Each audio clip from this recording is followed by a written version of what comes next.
We're in the soon-to-be fascist America, and we're here to say hell no to Trump, to fascism, and to the whole damn system of capitalism, imperialism, which gave birth to this nightmare. This country has fucked up the rest of the world and destroyed people's homelands and forced millions of people from the Congo to Latin America to flee their homelands and seek refuge in places like the U.S., and then they turn around and call them criminals and demonize immigrants. We not cross the border crossed us. They stole Mexican territory. It's us territory. But Trump is crazy. Yeah. Crazy motherfucker, though. They're coming in from prisons, they're coming in from jails. These aren't people, these are animals. If you listen to Trump, why is healthcare messed up? Immigrants. Why is there debt? Because of immigrants. Why do the police kill black people? Because of immigrants. Fentanyl crisis. Why is that? Because of immigrants. Everything. They're the scapegoats. They're sort of the spearhead for a whole fascist onslaught against people who are already most vulnerable and oppressed under this system. This whole system is illegitimate and rotten. Fascism, capitalism, imperialism. The U.S. enacting coups all over the world, backing reactionary governments, environmental destruction, people being forced out of their country because their environment is no longer livable. Donald Trump's mass deportations are underway. Como estamos viendo, el primer convoy de mexicanos deportados están llegando a Ciudad Juárez. Bien, hasta ahorita tengo salud, pero de mi familia no he sabido nada. In the name of humanity, we refuse to accept a fascist America. That's why we need revolution. We need a whole different system. A revolution is when millions rise up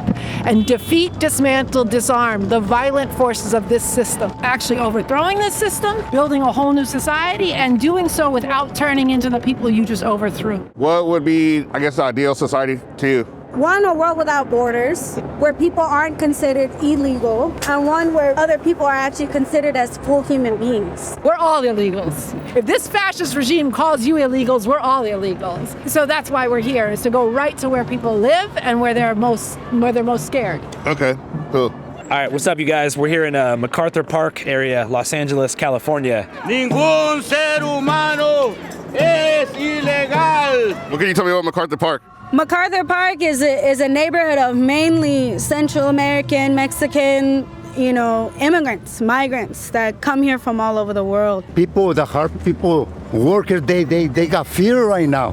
Yeah. Because they don't know what's going on in the first or whatever. They're waiting for that thing. And they fear to lose the family and everything. Yeah. This is why we wanted to come here to call on them to say, New Year, no fear. A new year, no fear. Nuevo año sin miedo.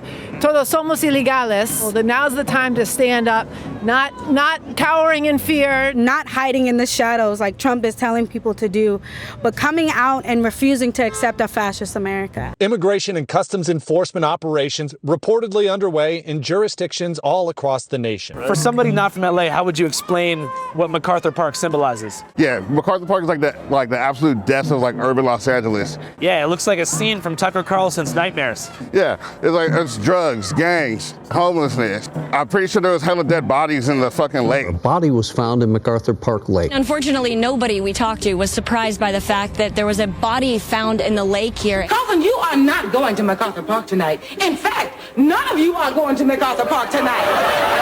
I mean, when I first found out about the location, I was tripping out.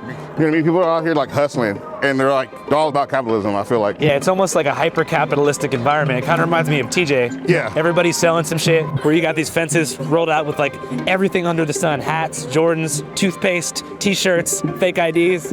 We're almost in the epicenter of capitalism. Yeah. In a straightforward barter economy. Straight up. It's like a one-stop shop for everything. I think there's a lot of people who they find every kind of way they can to try to sell their goods on the street, and they face all kinds of harassment as well. But there's a hyper-consumerism and obsession that people have with getting more for yourself, because there's a very meaningless existence in this country of just get more for yourself, consume more, and it's also promoted in the culture everywhere. It's why some of the more famous artists are kind of drawn to the Trump fascism, is because of that whole hustler, get mine, fuck everybody else shit is very in sync with this Trump MAGA fascism. So look, this is a system that is very unlike any other capitalist country that's ever existed. This country lives like a big, fat, bloated parasite off of the people of the world.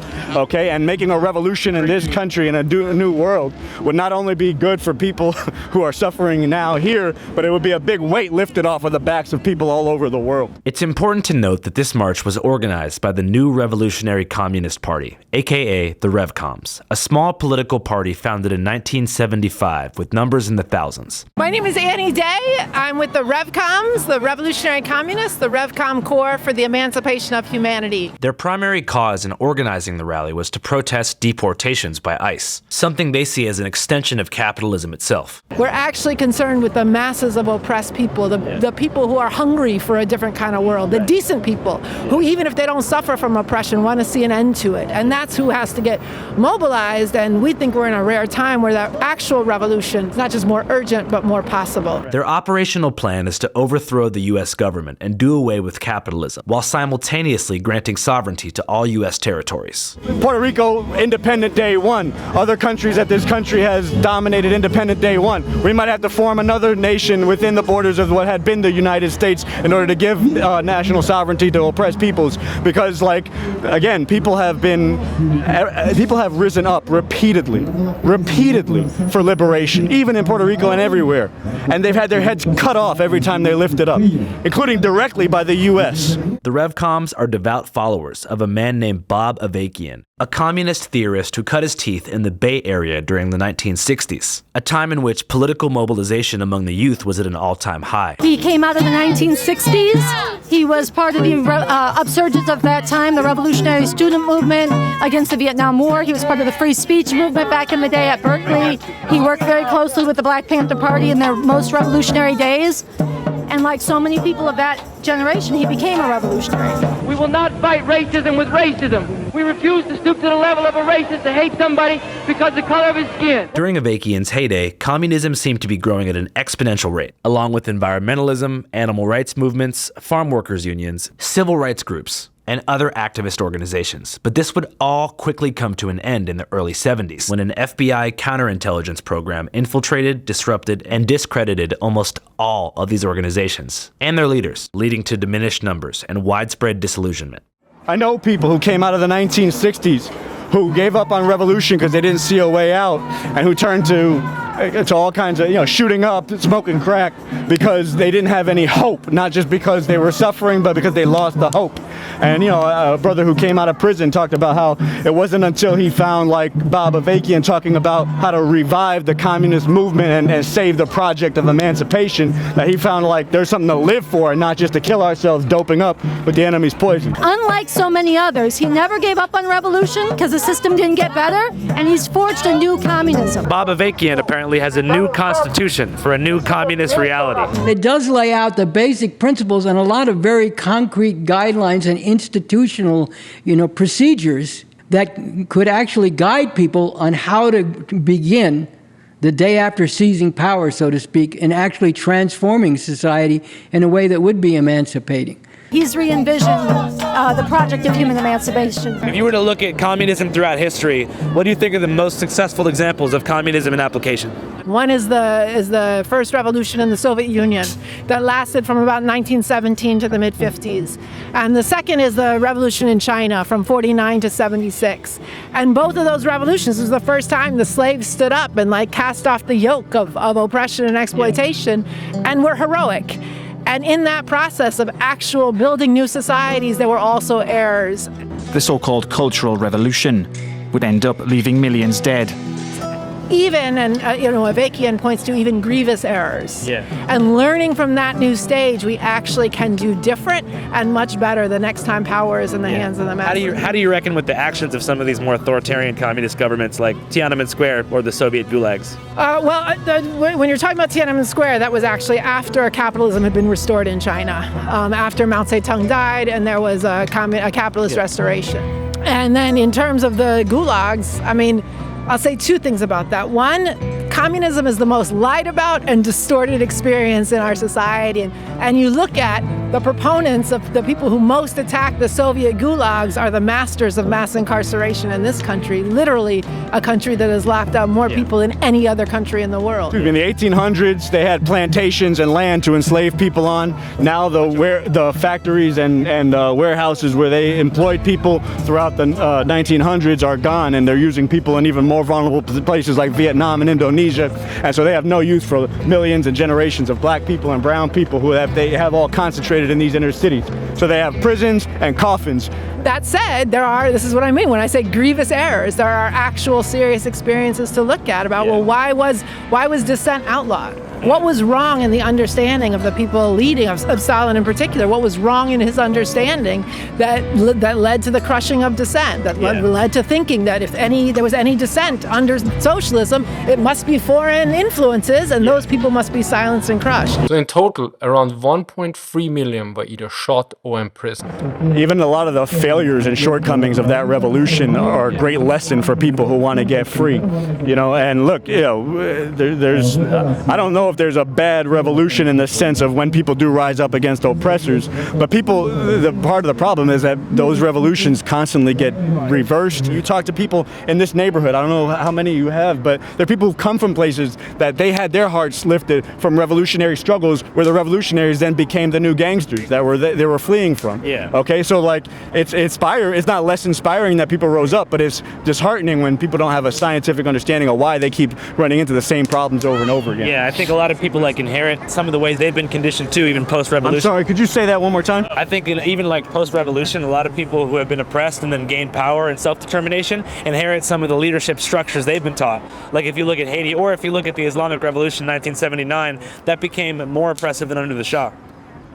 Well, yeah, but it wasn't just that they inherited it too. There again, the Iranian Revolution, there was a lot of struggle over how to understand uniting with the Islamic forces that were part of the uprising against the Shah. And frankly, the U.S. was happy to see these Islamic forces come in and replace the secular revolutionary and the communist forces, many of whom were not only part of the revolution, but then were against the Shah. But then the Islamic forces jailed, executed many of them, put them. Today, you have the Islamic Republic once again jailing people who rose up, for women after the hijab laws were used to execute this woman there. 22-year-old Mahsa Amini. She was detained by the morality police in Iran over an accusation that she violated the country's dress code by wearing her hijab or headscarf too loosely. And so, there you go. There's another lesson. Heroic.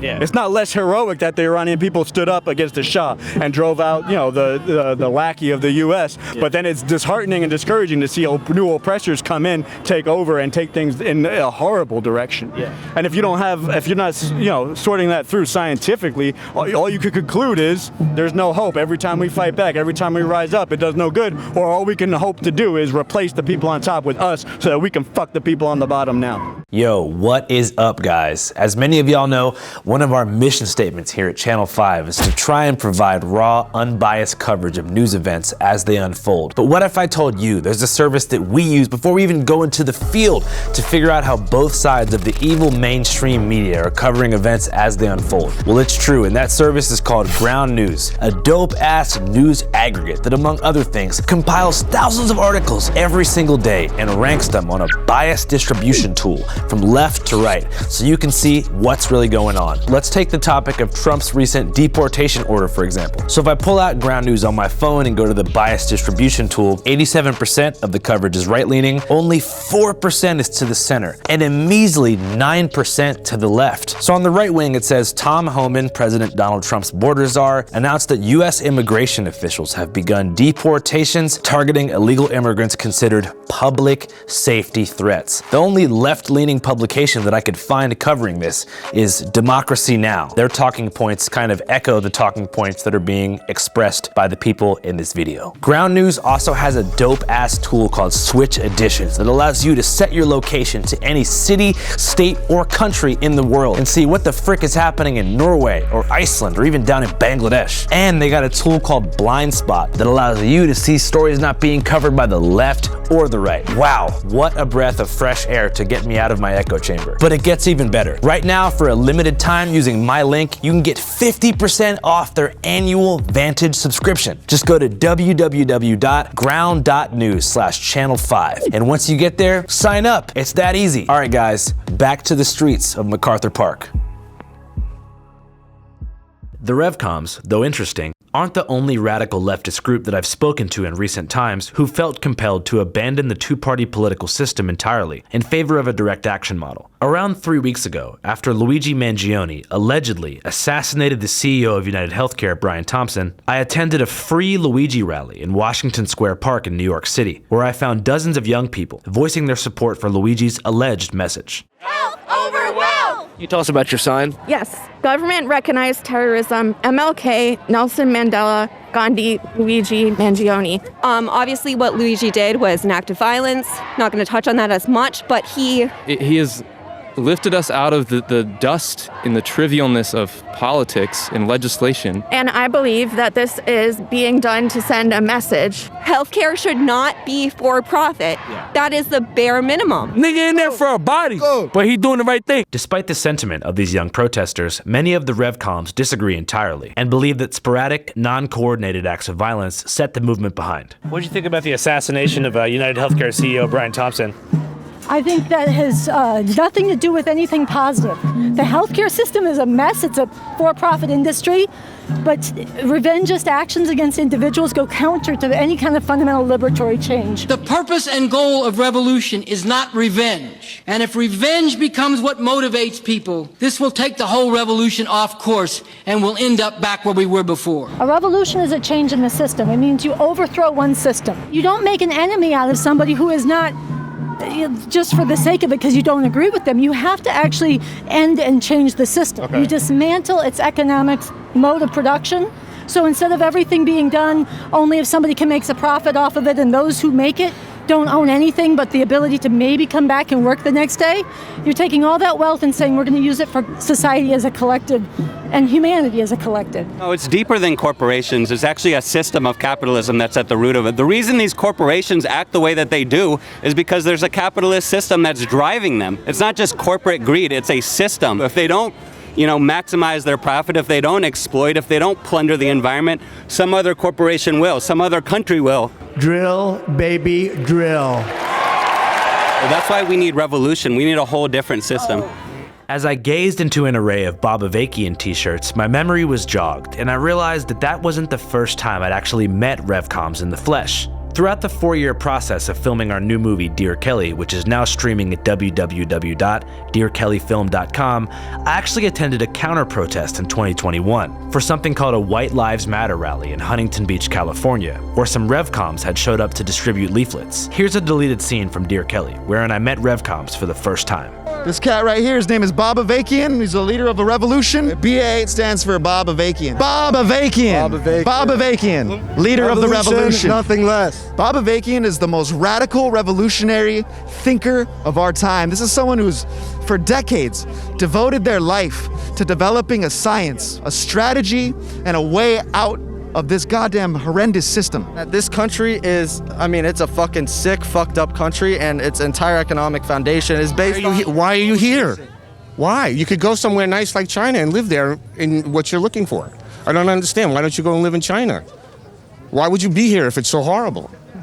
Capitalism was restored after Mao Zedong's death. Okay. In China? Where else? Yes.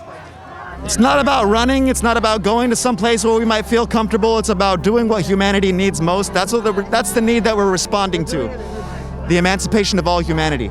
And so we're actively organizing and recruiting people, anyone who cares, anyone who's ever dreamt about a better world and wants to fight up against this system needs to get into this right here. Despite their budding hopefulness about the impending communist revolution as expressed in 2021, the RevComs today say their party hasn't really been able to grow in size since then. Much of this, they say, is because of liberal identity politics. Woke identity politics, in terms of both people thinking that the goal is to get in on oppression or to own their oppression instead of uproot and end oppression. But then there is actual social oppression. There's the deep-seated white supremacy in this country that's woven into the fabric of America since its founding. White supremacy is real, racism is real, the oppression of women and oppression based on gender and sexual orientation. All of that is real. But what is really wrong with identity politics as a framework, as an outlook, as an ideology, is that it elevates somebody's identity as if that means they're telling the truth. This is obviously such an issue for them because Bob is an 81-year-old white man, which places him at the bottom of the progressive identity hierarchy. Oh, they don't want to hear about a revolution because the person leading it happens to be an old white guy. That shit is weak. All that means is that they care more about what a person looks like than they do about the person's ideas and about actually getting free.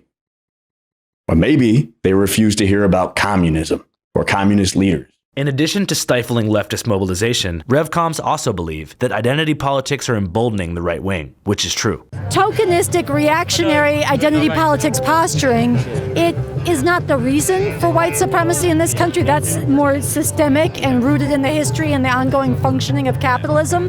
But it does reinforce it, that there is a reinforcing, vicious circle dynamic between woke lunacy, identity politics, and fascist outlook and reaction, and that they actually reinforce each other, and they share an epistemological framework. They share an outlook that truth is relative, dependent on who says it, and as opposed to truth being objective. Like if the police come through to your protest and they start wailing on people, you can't say, "Oh, I'm being triggered, please stop." You can't say in a courtroom, "Oh, Your Honor, this is a white prosecutor, how dare he say something about my black client or my female client."